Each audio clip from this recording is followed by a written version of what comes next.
Hi everyone, welcome to email marketing presentation videos.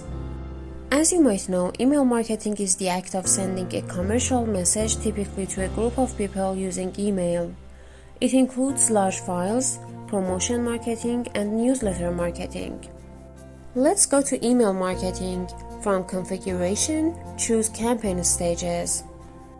From here you have access to campaign stages, and the next icon is campaign tags. This is where you can add campaign status. In link tracker, you can track the links. Usually when you create the template for email marketing, the link tracker will be created as well. However, here you can do it manually. You just need to write down the page title, button label, target URL, and UTM information. To write down the target URL, go to the target website and copy the desired link. Then paste it here. Once you save the information, you receive a tracked URL, and if you open the link, you see the exact website. Now that you visited the website, click on clicks to see the click statistics. You can see them in pie chart, line chart, or bar chart. Now that you visited the website, click on clicks to see the click statistics. You can see them in pie chart, line chart, or bar chart.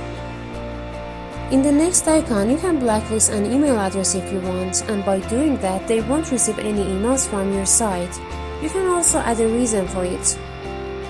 Users can also choose whether they want to receive the email or not. They just need to click on Unregister at the bottom line of the email they receive. In the next icon, OPT out reasons, you can add the reasons why a user would want to deactivate receiving emails from our site. And the last icon of configuration is favorite filters. This is where you can add filters to your emails. Let's move on to our mailing list. Click on New to create a new list. Add a title and click on Send Mailing. Now it's time to add a contact to our list. Write down the details including contact name, tags, email address, titles, company name, country, and other information.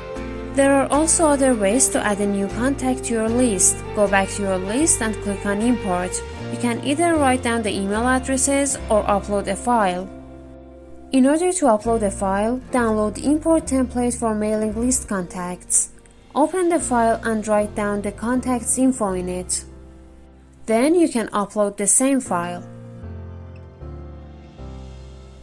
If you go back to your mailing lists, you can see your total contacts and start sending mails to them.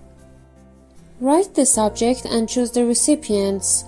You can categorize the recipients by adding new rules. For example, if you choose your recipients from the lead opportunity, you're able to select the users of just one country to be your target users. Or if it is from your mailing list, you can select your target mailing list. Generally speaking, the recipients is connected to the integrated ERP system. You can select the recipients from your created contact list or choose from contact, lead and opportunity, mailing contact, sales orders, and mailing list. You can also add rules for each of them to limit the recipients. Next step is to choose the email template and adjust it. You can add new blocks and minimize or maximize the size of them, customize titles, texts, and their backgrounds, and design the whole template in whatever way you want. Next, we've got A/B testing. In A/B testing, you can choose a small amount of users in order to receive the email and give feedback. By doing that, you realize whether they find the email interesting or not. If not, you can change the design and the template. You can keep doing that until the responses come out good. Then there is settings, in which you can write down the preview text, choose the sender and replies, attach a file, and choose a campaign.